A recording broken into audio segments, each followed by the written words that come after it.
Bombay high court ने पूछे सख्त सवाल, तब खत्म हुआ आंदोलन के नाम पर बवाल। अब कुणबी मराठाओं को मिलेगा प्रमाण पत्र। महाराष्ट्र सरकार जारी करेगी सरकारी पत्र। मुंबई में अब कल से ऐसी तस्वीरें नहीं दिखेंगी। 5 दिन से मराठा आरक्षण आंदोलन की वजह से मुंबई के आम लोगों को जो परेशानी हो रही थी, उसका छुटकारा कल से मिल जाएगा। बॉम्बे हाईकोर्ट की सख्ती और उसके बाद सरकार द्वारा आंदोलनकारियों की कुछ मांग मान लिए जाने के बाद मराठा नेता मनोज जरांगे ने आंदोलन को खत्म करने का ऐलान किया। आजाद मैदान में धरना खत्म होने से सबसे ज्यादा राहत मुंबई के लोगों को मिली है। इस आंदोलन की वजह से 5 दिन से मुंबई खासकर साउथ मुंबई वालों को बहुत परेशानी का सामना करना पड़ रहा था।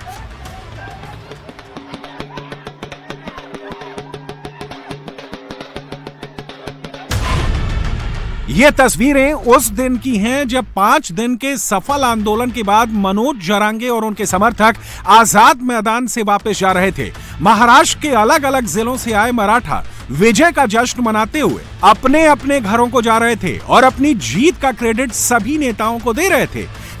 आंदोलन पूरी तरह से खत्म हो गया है। मैं आपको सीधा लेकर चलता हूं आज़ाद मैदान की तरफ। यहाँ पर यही वही जगह है जहाँ पर पिछले 5 दिनों से लगातार आंदोलनकारी आंदोलन कर रहे थे। यहाँ पर अब देखिए कि जो लाइट्स हैं वो पूरी तरह से ऑफ कर दी गई हैं। यहाँ पर अगर आप देखें तो जो तंबू और जो टेंट वगैरह लगाए गए थे उन्हें भी अब धीरे धीरे हटाने का काम स्वयं सेवकों की तरफ से शुरू कर दिया जाएगा। पुलिस की टीम भी राहत की सांस लेकर आपको कहीं कहीं थोड़ी बहुत झुंड में बैठी हुई नज़र आ जाएगी, क्योंकि पिछले कुछ दिनों से उनके ऊपर जो जिम्मेदारियां थी वो काफ़ी ज़्यादा थी, प्रेशर काफ़ी ज़्यादा था, जिसकी वजह से अब एक तरह से अब चूंकि गणपति का सीज़न चल रहा है, कोर्ट ने भी इस बात को नोटिस किया कि पुलिस के ऊपर भी ज़्यादा प्रेशर है। तो एक तरह से इस आंदोलन के खत्म होने के बाद मुंबई पुलिस और प्रशासन के ऊपर से भी एक प्रेशर खत्म होगा। खास बात यह है कि मनोज जरांगे 29 अगस्त से आजाद मैदान पर धरने पर बैठे थे, लेकिन सरकार ने कुछ नहीं किया। लेकिन आज सड़क और मंत्रालय से लेकर कोर्ट तक घटनाक्रम बहुत तेजी से घूमा और इसमें सबसे अहम रोल रहा बॉम्बे हाईकोर्ट का। दरअसल आज बॉम्बे हाईकोर्ट ने इस आंदोलन की वजह से मुंबई में हो रही अराजकता पर सख्त ऑब्जेक्शन जताया। कोर्ट की नाराजगी आंदोलनकारियों और सरकार दोनों से थी। कोर्ट ने पहले तो आंदोलनकारियों से सख्त सवाल पूछे। हाई कोर्ट ने कहा कि जब धरने की मंजूरी एक ही दिन की थी तो इतने दिनों तक आजाद मैदान में क्यों डेरा डालकर रखा गया है। कोर्ट ने यह भी पूछा कि उसने सिर्फ 5000 लोगों को लाने की परमिशन दी थी, लेकिन 1 लाख से ज्यादा आंदोलनकारी मुंबई आ गए। कोर्ट ने कहा कि अगर दोपहर 3 बजे तक आजाद मैदान खाली नहीं हुआ तो वो इसे लेकर ऑर्डर जारी करेगा। हाई कोर्ट ने सरकार को भी फटकार लगाई और कहा कि जब प्रदर्शनकारी सड़क पर नाच रहे थे, हुड़दंग कर रहे थे, तब सरकार और पुलिस क्या कर रही थी। हाई कोर्ट की सख्ती के बाद सरकार के हाथ पांव फूले। अगर कोर्ट के आदेश की तामील नहीं होती तो अवमानना का केस चलने का खतरा था, और अगर पुलिस बल का इस्तेमाल कर आंदोलनकारियों को हटाया जाता तो हिंसा और राजनीतिक नुकसान का डर था। ऐसे में सरकार ने अपने 4 मंत्रियों को मनोज जरांगे से मिलने के लिए आजाद मैदान भेजा।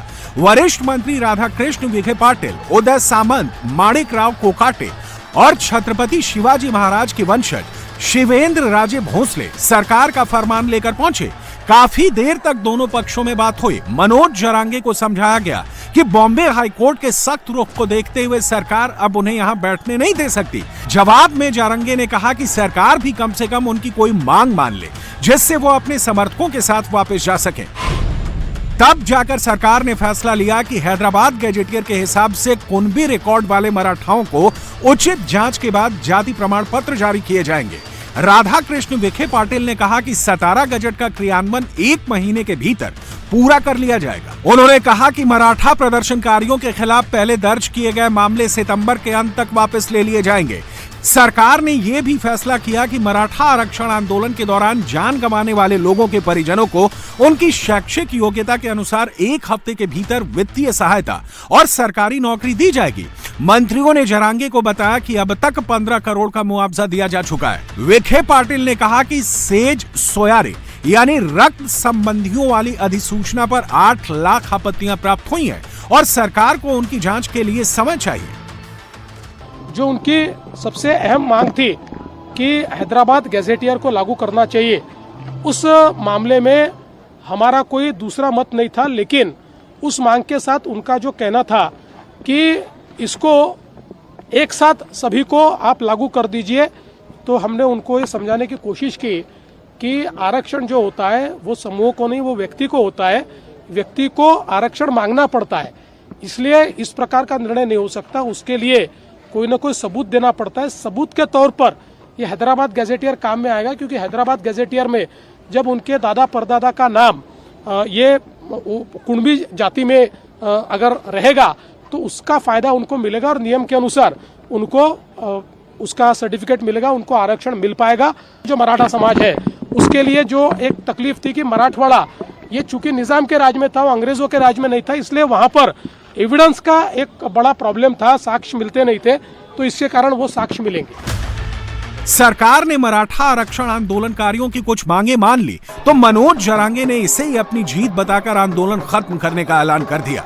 सोमवार से उन्होंने जल भी त्याग दिया था, इसलिए आज जैसे ही आंदोलन खत्म करने का ऐलान किया गया, सबसे पहले मनोज जरांगे को जूस पिलाया गया।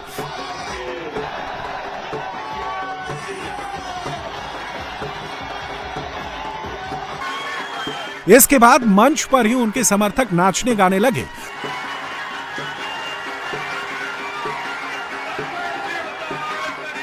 मुंबई के अलग अलग इलाकों में जमा मराठा आंदोलनकारी जीत के जश्न में डूबे दिखे। खास बात यह है कि उन्होंने सरकार के साथ साथ विपक्षी नेताओं, खासकर शरद पवार का भी शुक्रिया अदा किया। मुंबई के आजाद मैदान के बाहर आप देख सकते हैं कि किस तरह से सेलिब्रेशन चल रहा है, जश्न चल रहा है। कंधों पर मनोज जारंगे पाटिल जैसे दिखने वाले व्यक्ति को बिठाया गया है और इस वक्त आप देखिए कि किस तरह से एक जो पारंपरिक ढोल है वो यहाँ पर बजाया जा रहा है। सरकार का बहुत आभारी हूँ मैं, देवेंद्र फडणवीस, अजित पवार, एकनाथ शिंदे, आपका आभारी हूँ। I love you Devendra Fadnavis. बिल्कुल देखिए इस वक्त यहाँ पर जो जश्न मना रहे हैं ये लोग, जश्न बिल्कुल वाजिब है कि मराठा समुदाय जो मांग लेकर यहाँ आया था, बहुत सी कॉम्प्लिकेशंस हैं जो अभी तक निश्चित नहीं है, कैसे सरकार इन मांगों को मानेगी नहीं मानेगी और किन किन मुद्दों को माना है, ये ऑफिशियल जीआर आने के बाद ही साबित हो पाएगा। सरकार ने मनोज जरांगे पाटिल की कुछ मांगे तो मान ली हैं, लेकिन उनकी ये जीत अभी अधूरी है। मराठाओं को कुणबी प्रमाण पत्र देने का मतलब सभी मराठाओं को आरक्षण मिलना नहीं है। यह मामला बहुत पेचीदा है और इसे समझने से पहले यह जानना जरूरी है कि कुणबी क्या है। महाराष्ट्र में कुणबी का अर्थ किसान से होता है, यानी कुणबी उस समुदाय को कहा जाता है जो खेतीहर किसान है, लेकिन उनके पास या तो बहुत कम जमीन है या वो भूमिहीन किसान हैं। कुणबियों को ओबीसी यानी अन्य पिछड़ा वर्ग के तहत आरक्षण मिलता है। इस लिहाज से देखें तो कुणबी शब्द को एक जातीय पहचान यानी सरनेम से ज्यादा एक समुदाय के रूप में चिन्हित किया जाता है। अब सवाल है कि मनोज जरांगे पाटिल मराठाओं को हैदराबाद गैजेटियर के तहत ही कुणबी प्रमाण पत्र देने की मांग क्यों कर रहे हैं और मराठा आरक्षण में बार बार हैदराबाद गैजेट का जिक्र क्यों आ रहा है। दरअसल गैजेटियर एक विस्तृत भौगोलिक, ऐतिहासिक, सांस्कृतिक और प्रशासनिक जानकारी वाला दस्तावेज होता है जो किसी जिले, राज्य या क्षेत्र के बारे में डिटेल देता है। 17 सितंबर 1948 से पहले महाराष्ट्र का मराठवाड़ा इलाका निजाम शासन के तहत आता था। निजाम शासन के दौरान जारी हैदराबाद गैजेट के अनुसार मराठवाड़ा क्षेत्र का मराठा समुदाय ऐतिहासिक तौर से सामाजिक, आर्थिक एवं शैक्षणिक रूप से पिछड़ा रहा है। उनकी जीविका खेती, मजदूरी और छोटे मोटे कामों के आधार पर थी। गजट के मुताबिक मराठा कुणबी समुदाय से नाता रखते हैं। इस गजट को आधार बनाकर मराठा आरक्षण आंदोलनकारियों की मांग थी कि मराठाओं को कुणबी प्रमाण पत्र दिया जाना चाहिए। अब सरकार ने कुणबी प्रमाण पत्र देने की मांग मान ली है, तो ये आंदोलनकारी इसे अपनी बहुत बड़ी जीत बता रहे हैं।